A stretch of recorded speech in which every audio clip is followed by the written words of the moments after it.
सांगितलं की बिगर पैशाची याला मदत झाली पाहिजे। हे सांगायचा उद्देश असा की मी माझ्या आयुष्यामध्ये सर्व काही करीत असताना माझ्या आयुष्यातली ही शेवटची निवडणूक। सगळ्या लोकांच्या अपेक्षा होत्या की राजूला उभं करा। वळसे पाटलांनी सांगितलं राजूला तिकीट देणार, राजू तू कामाला लाग। आणि गेली महिना 2 महिने नव्हे तर गेली 6 महिने रात्रंदिवस घरदार पडत राहिले।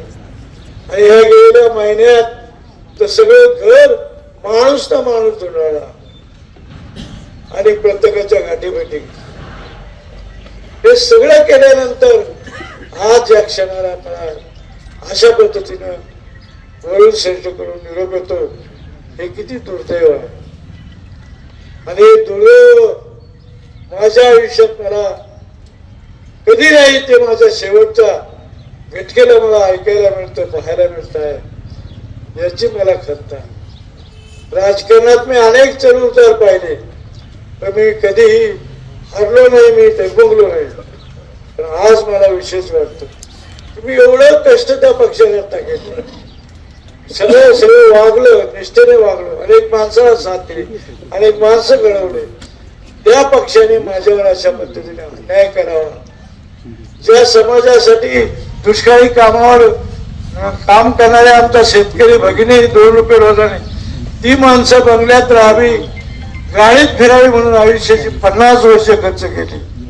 आणि ते दिवस मी माझ्या डोळ्याने प्रत्यक्ष पाहण्याची संधी मिळाली असताना त्याच्यावर कळस चढवावा आणि चांगला समाजाला आधार मिळावा म्हणून राजू सारखा एक सुशिक्षित ग्रॅज्युएट सुसंस्कृत मुलगा या राजकीय सेवेत त्या समाजाकरता उभा राहावा आणि त्याने निवडणूक लढून लोकांची सेवा करावी ही भावना होण्याची वाढून मी निर्णय घेतला। परंतु शेवटी माझ्या पत्रात काय नेत्याच्या मनात काय वाढून ठेवलंय मला कळलं नाही आणि आज ही बातमी ऐकायची पाहिजे। माझी एवढीच नम्र विनंती आहे, तरुण कार्यकर्ते भरपूर आहेत, त्यांना माझी विनंती आहे, उद्या निवडणूक निर्णय जर निवडणूक लढवण्याचा घेतला, कसा पक्षात घ्यायचा ते आता उद्या चर्चा झाल्यानंतर ठरवून बरेचशा गेलेला आहे, त्या दिशेनेच आपली वाटचाल आहे।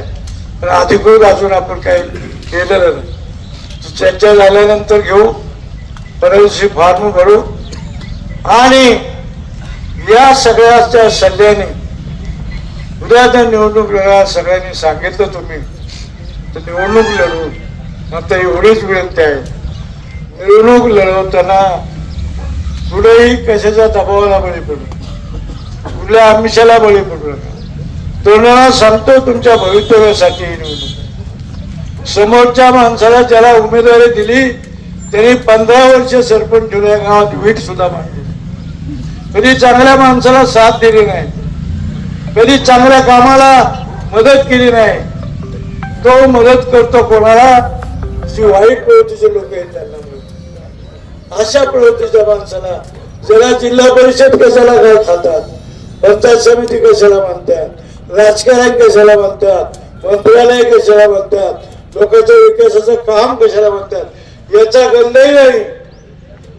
सगळं आम्ही गावाचं पाहायचं, लोकांचं पाहायचं, आणि फक्त या वरातीपुढे उड्या मारायच्या, लग्नापुढे फुगडे खेळायच्या आणि 2 कापडाचं पिशू नकाचा आहेर करायचा, एवढ्या पलीकडे आयुष्यात कधी काही केलं नाही। असे का फालतू माणसाला उमेदवारी दिली, याची माझ्या मनात शोक आहे। मला उमेदवारी द्यायल्याबद्दल वाद नाही, माझ्या तुल्यबळ म्हणत असता चांगला काम करणारा कार्यकर्ता आहे आणि मला डावलून दिला असं तर मी त्याचा पाया पडलो असून त्याचं काम। महाराष्ट्रातील सर्व बातम्यांचे विश्वासार्ह व्यासपीठ, सकाळच्या सर्व सोशल मीडिया प्लॅटफॉर्मला लाईक, फॉलो आणि सबस्क्राईब करा। तसंच सर्व नोटिफिकेशनसाठी बेल आयकॉन प्रेस करायला विसरू नका।